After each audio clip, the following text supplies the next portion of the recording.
नमस्कार दोस्तों, आपका स्वागत है हमारे स्टोरी पॉडकास्ट में।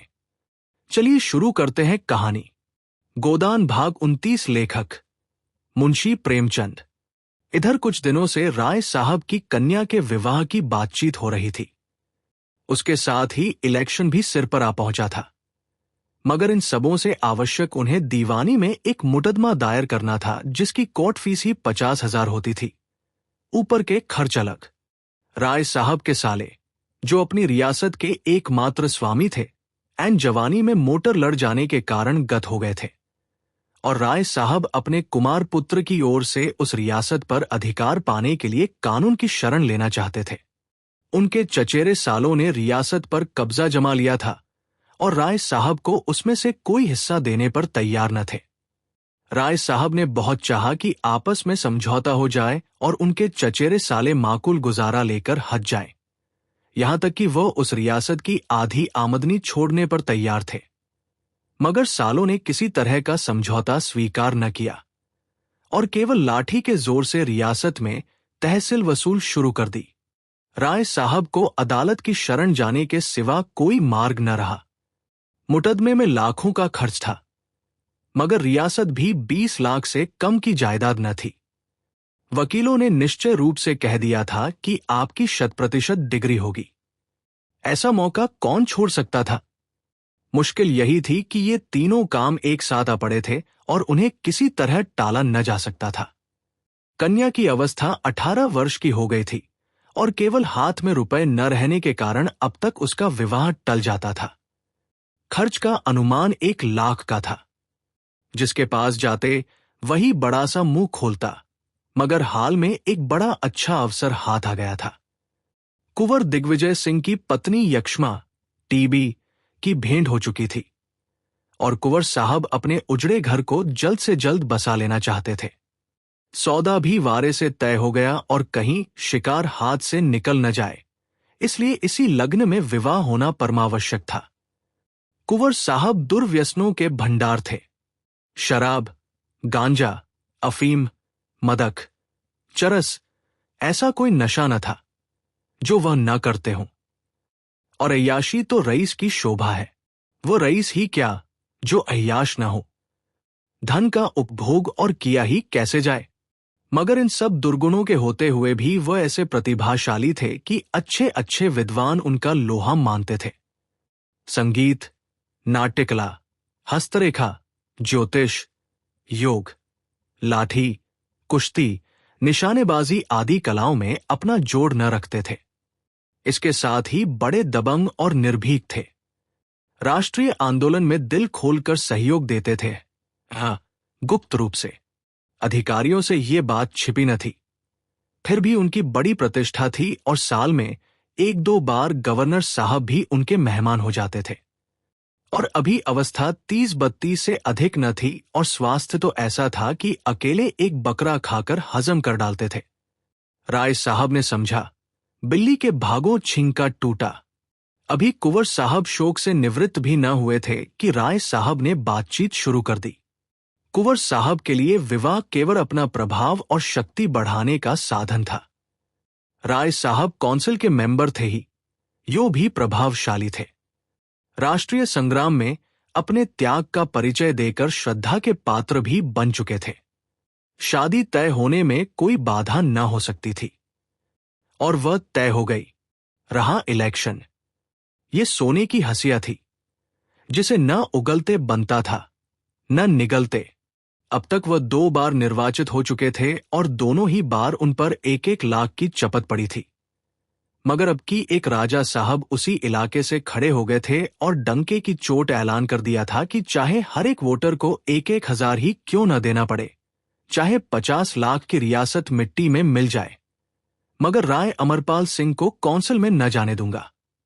और उन्हें अधिकारियों ने अपनी सहायता का आश्वासन भी दे दिया था।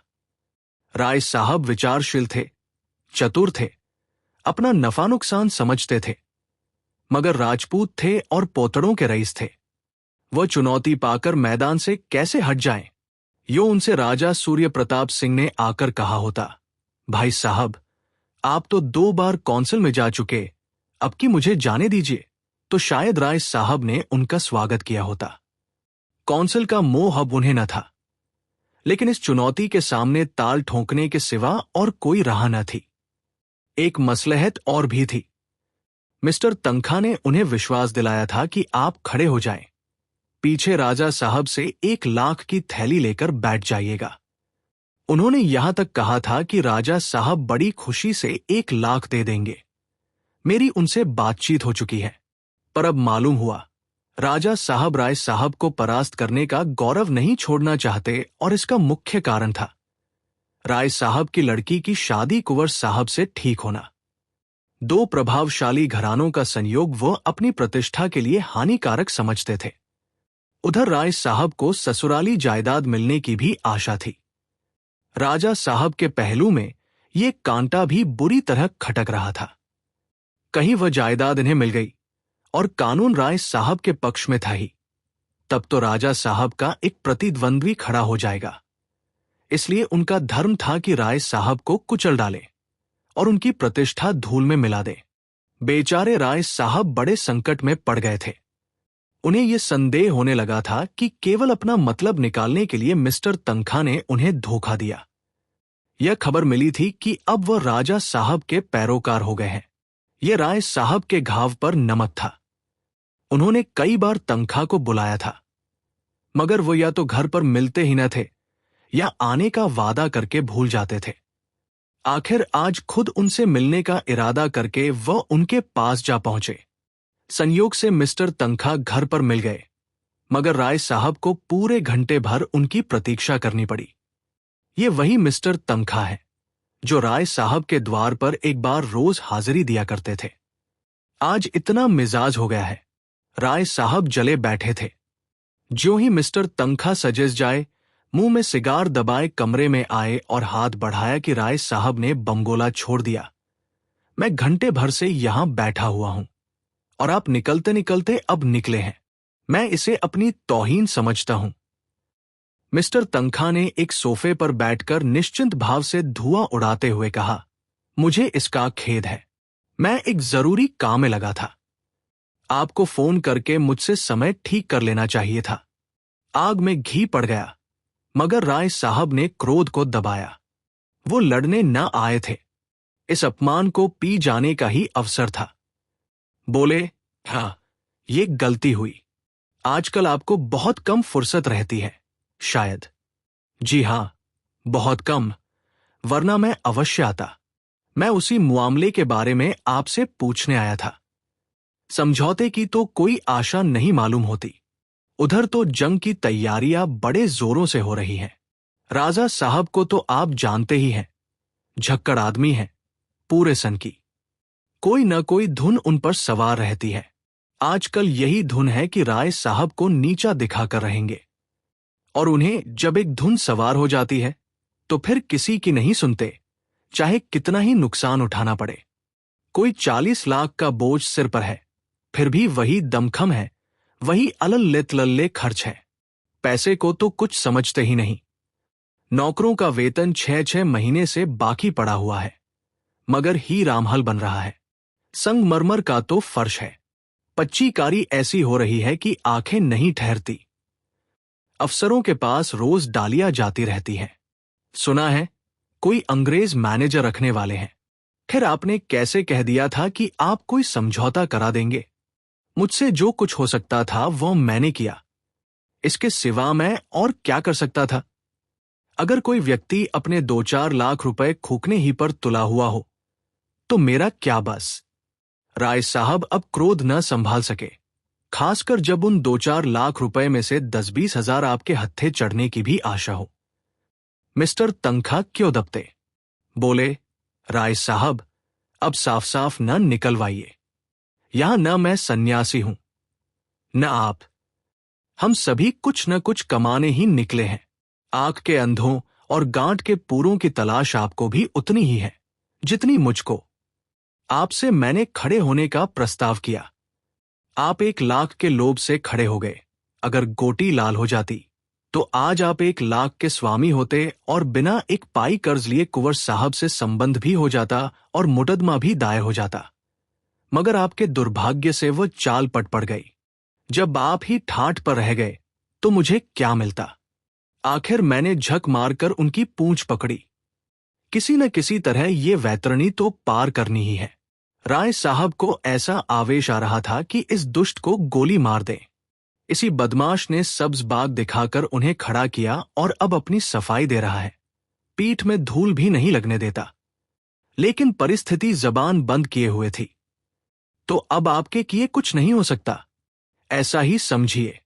मैं 50,000 पर भी समझौता करने को तैयार हूं। राजा साहब किसी तरह न मानेंगे। 25,000 पर तो मान जाएंगे, कोई आशा नहीं।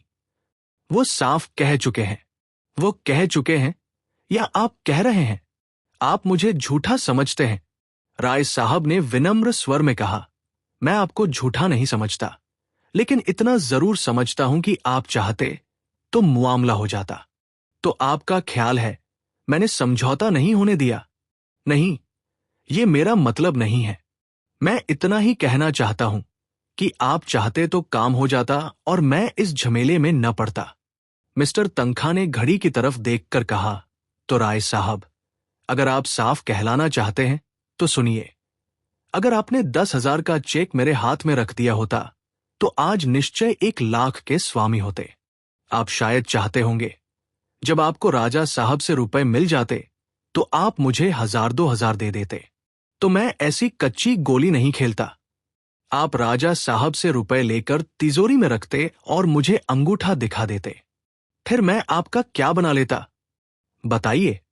कहीं नालिश फरियाद भी तो नहीं कर सकता था। राय साहब ने आहत नेत्रों से देखा। आप मुझे इतना बेईमान समझते हैं? तंखा ने कुर्सी से उठते हुए कहा, इसे बेईमानी कौन समझता है? आजकल यही चतुराई है। कैसे दूसरों को उल्लू बनाया जा सके, यही सफल नीति है, और आप इसके आचार्य हैं। राय साहब ने मुट्ठी बांधकर कहा, मैं? जी हां, आप। पहले चुनाव में मैंने जीजान से आपकी पैरवी की। आपने बड़ी मुश्किल से रोध होकर 500 रुपए दिए। दूसरे चुनाव में आपने एक सड़ी सी टूटी फूटी कार देकर अपना गला छुड़ाया। दूध का जला छाछ भी फूंक फूंक कर पीता है। वो कमरे से निकल गए और कार लाने का हुक्म दिया। राय साहब का खून खौल रहा था। इस अशिष्टता की भी कोई हद है। एक तो घंटे भर इंतजार कराया और अब इतनी बेमुरौवती से पेश आकर उन्हें जबरदस्ती घर से निकाल रहा है। अगर उन्हें विश्वास होता कि वो मिस्टर तंखा को पटकनी दे सकते हैं तो कभी न चुकते, मगर तंखा डिलडॉल में उनसे सवाए थे। जब मिस्टर तंखा ने हॉर्न बजाया तो वह भी आकर अपनी कार पर बैठे और सीधे मिस्टर खन्ना के पास जा पहुंचे। 9 बज रहे थे, मगर खन्ना साहब अभी तक मीठी नींद का आनंद ले रहे थे। वो 2 बजे रात के पहले कभी न सोते थे और 9 बजे तक सोना स्वाभाविक ही था। यहां भी राय साहब को आधा घंटा बैठना पड़ा। इसलिए जब कोई 9:30 बजे मिस्टर खन्ना मुस्कुराते हुए निकले तो राय साहब ने डांट बताई, अच्छा, अब सरकार की नींद खुली है। 9:30 बजे रुपए जमा कर लिए हैं ना, जभी ये बेफिक्री है। मेरी तरह ताल्लुकेदार होते तो अब तक आप भी किसी द्वार पर खड़े होते। बैठे बैठे सिर में चक्कर आ जाता है। मिस्टर खन्ना ने सिगरेट केस उनकी तरफ बढ़ाते हुए प्रसन्न मुख से कहा, रात सोने में बड़ी देर हो गई, इस वक्त किधर से आ रहे हैं? राय साहब ने थोड़े से शब्दों में अपनी सारी कठिनाइयां बयान कर दी। दिल में खन्ना को गालियां देते थे, जो उनका सहपाठी होकर भी सदैव उन्हें ठगने की फिक्र किया करता था, मगर मुंह पर उसकी खुशामद करते थे। खन्ना ने ऐसा भाव बनाया मानो उन्हें बड़ी चिंता हो गई है। बोले, मेरी तो सलाह है, आप इलेक्शन को गोली मारें और अपने सालों पर मुकदमा दायर कर दें। रही शादी, वो तो 3 दिन का तमाशा है, उसके पीछे जेरबार कर्जदार होना मुनासिब नहीं। कुंवर साहब मेरे दोस्त हैं, लेन देन का कोई सवाल न उठने पाएगा। राय साहब ने व्यंग्य करके कहा, मिस्टर खन्ना, आप ये भूल जाते हैं कि मैं बैंकर नहीं, ताल्लुकेदार हूं। कुंवर साहब दहेज नहीं मांगते, उन्हें ईश्वर ने सब कुछ दिया है, लेकिन आप जानते हैं, ये मेरी अकेली लड़की है और उसकी मां मर चुकी है। वह आज जिंदा होती तो शायद सारा घर लुटाकर भी उसे संतोष न होता। तब शायद मैं उसे हाथ रोककर खर्च करने का आदेश देता, लेकिन अब तो मैं उसकी मां भी हूं, बाप भी हूं। अगर मुझे अपने हृदय का रक्त निकाल कर भी देना पड़े तो मैं खुशी से दे दूंगा। इस विधुर जीवन में मैंने संतान प्रेम में ही अपनी आत्मा की प्यास बुझाई है। दोनों बच्चों के प्यार में ही अपने पत्नी व्रत का पालन किया है। मेरे लिए यह असंभव है कि इस शुभ अवसर पर अपने दिल के अरमान न निकालूं। मैं अपने मन को तो समझा सकता हूं, पर जिसे मैं पत्नी का आदेश समझता हूं उसे नहीं समझाया जा सकता। और इलेक्शन के मैदान से भागना भी मेरे लिए संभव नहीं है। मैं जानता हूं मैं हारूंगा। राजा साहब से मेरा कोई मुकाबला नहीं, लेकिन राजा साहब को इतना जरूर दिखा देना चाहता हूं कि अमरपाल सिंह नामर्द चारा नहीं है। और मुकदमा दायर करना तो आवश्यक ही है, उसी पर तो सारा दारोमदार है। अब आप बतलाइए, आप मेरी क्या मदद कर सकते हैं? मेरे डायरेक्टरों का इस विषय में जो हुक्म है वो अब जानते हैं, और राजा साहब भी हमारे डायरेक्टर हैं, ये भी आपको मालूम है। पिछला वसूल करने के लिए बार बार ताकीद हो रही है। कोई नया मामला तो शायद ही हो सके। राय साहब ने मुंह लटका कर कहा, आप तो मेरा डोंगा ही डुबाए देते हैं मिस्टर खन्ना। मेरे पास जो कुछ निजी है वो आपका है, लेकिन बैंक के मामले में तो मुझे अपने स्वामियों के आदेशों को मानना ही पड़ेगा। अगर ये जायदाद हाथ आ गई और मुझे इसकी पूरी आशा है तो पाई पाई अदा कर दूंगा। आप बतला सकते हैं इस वक्त आप कितने पानी में हैं? राय साहब ने हिचकते हुए कहा, 5-6 लाख समझिए, कुछ कम ही होंगे। खन्ना ने अविश्वास के भाव से कहा, या तो आपको याद नहीं है या आप छिपा रहे हैं। राय साहब ने जोर देकर कहा, जी नहीं, मैं न भूला हूं और न छिपा रहा हूं। मेरी जायदाद इस वक्त कम से कम 50 लाख की है और ससुराल की जायदाद भी इससे कम नहीं है। इतनी जायदाद पर 10-5 लाख का बोझ कुछ नहीं के बराबर है। लेकिन यह आप कैसे कह सकते हैं कि ससुराल वाली जायदाद पर भी कर्ज नहीं है? जहां तक मुझे मालूम है वो जायदाद बेदाद है, और मुझे यह सूचना मिली है कि उस जायदाद पर 10 लाख से कम का भार नहीं है। उस जायदाद पर तो अब कुछ मिलने से रहा, और आपकी जायदाद पर भी मेरे ख्याल में 10 लाख से कम देना नहीं है। और वह जायदाद अब 50 लाख की नहीं, मुश्किल से 25 लाख की है। इस दशा में कोई बैंक आपको कर्ज नहीं दे सकता।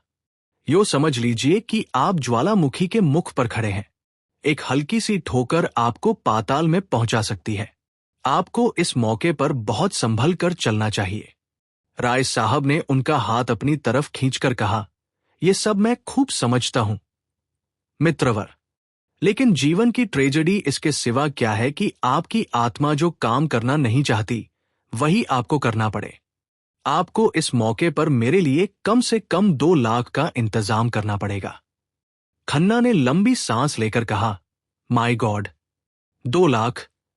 असंभव, बिल्कुल असंभव। मैं तुम्हारे द्वार पर सिर पटक कर प्राण दे दूंगा। खन्ना, इतना समझ लो, मैंने तुम्हारे ही भरोसे ये सारे प्रोग्राम बांधे हैं। अगर तुमने निराश कर दिया तो शायद मुझे जहर खा लेना पड़े। मैं सूर्य प्रताप सिंह के सामने घुटने नहीं टेक सकता। कन्या का विवाह अभी 2-4 महीने टल सकता है। मुकदमा दायर करने के लिए अभी काफी वक्त है, लेकिन ये इलेक्शन सिर पर आ गया है और मुझे सबसे बड़ी फिक्र यही है। खन्ना ने चकित होकर कहा, तो आप इलेक्शन में 2 लाख लगा देंगे? इलेक्शन का सवाल नहीं है भाई, ये इज्जत का सवाल है। क्या आपकी राय में मेरी इज्जत 2 लाख की भी नहीं? मेरी सारी रियासत बिक जाए, नम नहीं, मगर सूर्य प्रताप सिंह को मैं आसानी से विजय न पाने दूंगा। खन्ना ने 1 मिनट तक धुआं निकालने के बाद कहा, बैंक की जो स्थिति है वो मैंने आपके सामने रख दी। बैंक ने एक तरह से लेन देन का काम बंद कर दिया है। मैं कोशिश करूंगा कि आपके साथ खास रियायत की जाए, लेकिन ये आप जानते हैं। पर मेरा कमीशन क्या रहेगा? मुझे आपके लिए खास तौर पर सिफारिश करनी पड़ेगी। राजा साहब का अन्य डायरेक्टरों पर कितना प्रभाव है ये भी आप जानते हैं। मुझे उनके खिलाफ गुटबंदी करनी पड़ेगी। यो समझ लीजिए कि मेरी जिम्मेदारी पर ही मुआमला होगा। राय साहब का मुंह गिर गया। खन्ना उनके अंतरंग मित्रों में थे, साथ के पढ़े हुए, साथ के बैठने वाले, और ये उनसे कमीशन की आशा रखते हैं। इतनी बेमुरवती, आखिर वह जो इतने दिनों से खन्ना की खुशामद करते हैं, वो किस दिन के लिए? बाट में फल निकले, शाक भाजी पैदा हो, सबसे पहले खन्ना के पास डाली भेजते हैं। कोई उत्सव हो, कोई जलसा हो, सबसे पहले खन्ना को निमंत्रण देते हैं। उसका ये जवाब हो, उदास मन से बोले, आपकी जो इच्छा हो, लेकिन मैं आपको अपना भाई समझता था। खन्ना ने कृतज्ञता के भाव से कहा, यह आपकी कृपा है। मैंने भी सदैव आपको अपना बड़ा भाई समझा है और अब भी समझता हूं। कभी आपसे कोई पर्दा नहीं रखा, लेकिन व्यापार एक दूसरा क्षेत्र है। यहां कोई किसी का दोस्त नहीं, कोई किसी का भाई नहीं। जिस तरह भाई के नाते आपसे ये नहीं कह सकता कि मुझे दूसरों से ज्यादा कमीशन दीजिए, उसी तरह आपको भी मेरे कमीशन में रियायत के लिए आग्रह नहीं करना चाहिए। मैं आपको विश्वास दिलाता हूं कि मैं जितनी रियायत आपके साथ कर सकता हूं, उतनी करूंगा। कल आप दफ्तर के वक्त आएं और लिखापाई कर लें। बस, बिजनेस खत्म। आपने कुछ और सुना? मेहता साहब आजकल मालती पर बेतरह रीझे हुए हैं। सारी फिलॉसफी निकल गई। दिन में एक दो बार जरूर हाजिरी दे आते हैं और शाम को अक्सर दोनों साथ साथ सैर करने निकलते हैं। यह तो मेरी ही शान थी कि कभी मालती के द्वार पर सलामी करने न गया। शायद अब उसी की कसर निकाल रही है। कहा तो यह हाल था कि जो कुछ है, मिस्टर खन्ना है। कोई काम होता तो खन्ना के पास दौड़ी आती। जब रुपयों की जरूरत पड़ती तो खन्ना के नाम पुर्जा आता। और कहा अब मुझे देखकर मुंह फेर लेती है। मैंने खास उन्हीं के लिए फ्रांस से एक घड़ी मंगवाई थी। बड़े शौक से लेकर गया, मगर नहीं ली। अभी कल मेवों की डाली भेजी थी, कश्मीर से मंगवाए थे, वापस कर दी। मुझे तो आश्चर्य होता है कि आदमी इतनी जल्द कैसे इतना बदल जाता है। राय साहब मन में तो उनकी बेइज्जती पर खुश हुए, पर सहानुभूति दिखाकर बोले, अगर ये भी मान ले कि मेहता से उनका प्रेम हो गया है, तो भी व्यवहार तोड़ने का कोई कारण नहीं है। खन्ना व्यथित स्वर में बोले, यही तो रंज है भाई साहब। ये तो मैं शुरू से जानता था, वह मेरे हाथ नहीं आ सकती। मैं आपसे सत्य कहता हूं, मैं कभी इस धोखे में नहीं पड़ा कि मालती को मुझसे प्रेम है। प्रेम जैसी चीज उनसे मिल सकती है, इसकी मैंने कभी आशा ही नहीं की। मैं तो केवल उनके रूप का पुजारी था। सांप में विष है, ये जानते हुए भी हम उसे दूध पिलाते हैं। तोते से ज्यादा निष्ठुर जीव और कौन होगा, लेकिन केवल उसके रूप और वाणी पर मुग्ध होकर लोग उसे पालते हैं और सोने के पिंजरे में रखते हैं। मेरे लिए भी मालती उसी तोते के समान थी। अफसोस यही है कि मैं पहले क्यों न चेत गया। इसके पीछे मैंने अपने हजारों रुपए बर्बाद कर दिए भाई साहब। जब उसका रुक्का पहुंचा, मैंने तुरंत रुपए भेजे। मेरी कार आज भी उसकी सवारी में है। उसके पीछे मैंने अपना घर चौपट कर दिया भाई साहब। हृदय में जितना रस था, वो ऊसर की ओर इतने वेग से दौड़ा कि दूसरी तरफ का उद्यान बिल्कुल सूखा रह गया। बरसों हो गए, मैंने गोविंदी से दिल खोलकर बात भी नहीं की। उसकी सेवा और स्नेह और त्याग से मुझे उसी तरह अरुचि हो गई थी, जैसे अजीर्ण के रोगी को मोहन भोग से हो जाती है। मालती मुझे उसी तरह नचाती थी, जैसे मदारी बंदर को नचाता है, और मैं खुशी से नाचता था। वह मेरा अपमान करती थी और मैं खुशी से हंसता था। वह मुझ पर शासन करती थी और मैं सिर झुकाता था। उसने मुझे कभी मुंह नहीं लगाया, ये मैं स्वीकार करता हूं। उसने मुझे कभी प्रोत्साहन नहीं दिया, ये भी सत्य है। फिर भी मैं पतंग की भांति उसके मुखदीप पर प्राण देता था। और अब वह मुझसे शिष्टाचार का व्यवहार भी नहीं कर सकती। लेकिन भाई साहब, मैं कहे देता हूं कि खन्ना चुप बैठने वाला आदमी नहीं है। उसके पुर्जे मेरे पास सुरक्षित है। मैं उससे एक एक पाई वसूल कर लूंगा, और डॉक्टर मेहता को तो मैं लखनऊ से निकाल कर दम लूंगा। उनका रहना यहां असंभव कर दूंगा।